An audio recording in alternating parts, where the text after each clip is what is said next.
Hey guys, Effects and Match, I'm Carson Hassler. And I'm Tara Nomer. and this is our podcast to talk about. So, today on our podcast, we will be talking about one of the many themes shown throughout the novel Lord of the Flies. But today's theme is going to be man's inherent evil, and how it is not only shown in the book, but also in today's society.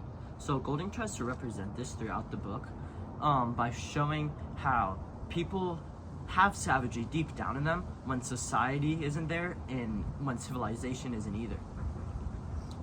At the start of this book, a bunch of boys end up on this island and they try to make the best of it and make like a real civilization and democracy, like as you've seen, like with the voting for who's leader with Ralph and Jack. But when times get hard and the kids get fear and desperation, then they have to make hard decisions that makes like that are also like savage. Okay, Yeah. so to discuss this even further, do you guys think that people are born with evil inside of them, or do they develop it throughout society? I think that both, actually. So, I think that, like in the novel, Jack is shown to be evil in all sorts and apparently just born with it because he just wants all the power. He envies Ralph. He envies basically everyone. Mhm. But he's basically forcing all of that evilness onto all the people that are following him too. Because, so, in one part of the book where they tie up Robert and they start to beat him, Jack also makes the other kids that follow him begin to beat up Robert and do all the horrendous things in fear of taking their food away or any of that. Yeah, no, I totally agree with you, Carson. But I think I want to add on, I think it's also both, because I think a lot of people, all people are born with evil, but a lot of them just, I guess, hide it and don't show it as much. But, in the book, the kids have to, make savage and, kind of get a little greedy just to survive. So I think it brings out a lot of, the evil within, and you see a lot of more examples. Yeah, for sure. Also, this is shown throughout real life. Let's bring it back to wars and stuff. People, I'm not gonna say which countries, but people throughout different democracies, different governments, they choose power and evil to hurt children, to hurt the elderly, to hurt everyone they can through war. And this is very similar to what Jack is doing because he's trying to get power. It's very shown in real life. They hurt Robert, they hurt Simon, even not intentionally. It's shown to be savage. Yeah.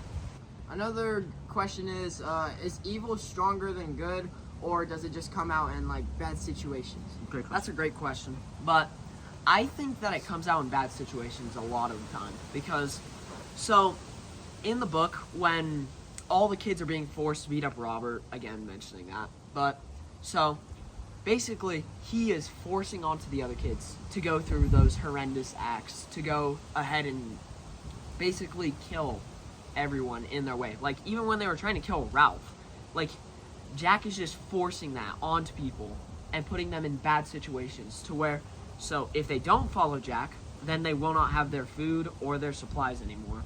But if they choose to follow Jack, they'd still have their food and supplies, but they'd likely lose a lot of their innocence and their humanity. Yeah, adding on to Carson, this is shown even throughout how Jack is trying to persuade them, or and persuades them to, quote unquote, beat up the beast. He tells them that they're hunters, that they have to kill this beast, and that they're scared of it. He's telling them this, which to, show their fear, or defeat their fears. And, this is shown in real life too, with Reno High, and last May, when we had the Breaking? break-in to Yeah. Reno High, there were some kids that did not want to do it, and Still went along with it. still went along with it. That shows that evil was stronger than good at this time. So yeah. Yeah, Yeah, no, I totally sure. agree with you guys. Sorry, bit of technical difficulties with the wind. But anyways, do you guys think that power makes people more evil, or do you think that's just already inside of them? They're already just as evil as they would have been with power? I think it's like a little bit of both, because some people are like born mean and like kind of evil, but I think power is like a big thing, because more people, like a lot of people like to have power and like they like to feel special and like that they can control everybody. So I think like a lot of their greed and evil comes out to like get that evil, and they become a lot like more desperate and do more desperate things and have more like, I guess, evil choices.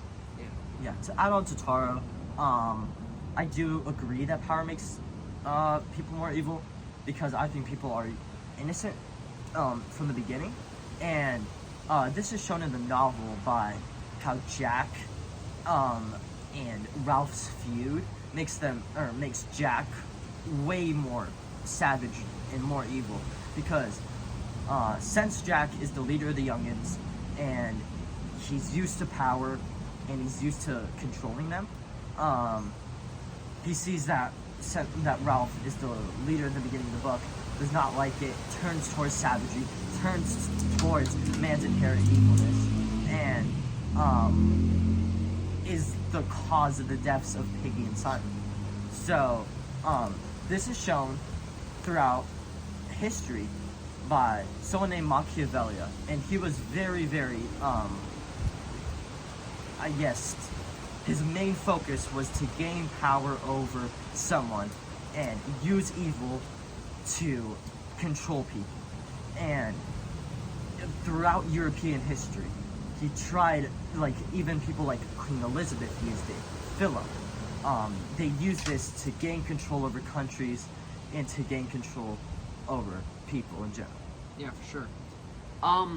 Another thing that I noticed in the book is that when towards the end, Jack started to hunt down Ralph just out of pure hatred and envy and all of that. But I just think that he was trying to get rid of the only thing contesting his power. But that's just me, though. So. All right. The last question here: are kids naturally innocent, or do adults just have more cruelty to them? I think kids can be like as cruel as adults, because like as you've seen, like earlier this year we were studying like the kids, like the kid murderers and kid like killers, serial killers. Yeah. And a lot of like, I mean, most adults don't even like kill people, so I think kids can like be as cruel and they can match and even go higher cruelty than adults. Yeah, for sure, I agree. I mean, yeah, talking about those kids again, I mean, there was the mass shooting and all of that with those kids, and I feel like they just already have, like, not as big of a heart as other people, and, like, they just want to be cruel towards others and just have, like, an evil feeling inside of them, you know? Like, I just think it just comes out, like, when they meet other people with those same, like, personalities as them. Like, if someone else is evil, just as evil as them, like, it will probably bring out more personality with them, because then they have someone to back them up on those evil thoughts and all that stuff. Yeah, I agree with both you guys. And to wrap this up, kids, especially like teenagers, they're still developing. They don't know what's right, and even throughout different things like mass shootings, even school fights, they don't know what's right, and they just like, it's very reactionary. They see something and they react straight to it. And especially when no society or civilization to back them up on this, they don't know what's right. There's some kids don't know what's right. Some kids don't know what they're doing wrong, which as an adult, you do have way more experience with this. You do have way more knowledge about it too. You have, like, news is accessible to everyone, school is accessible to everyone, so they were taught what's right and what's wrong. So yeah. Well, that concludes our podcast. Thank you for listening. Thank you. You guys have a great day.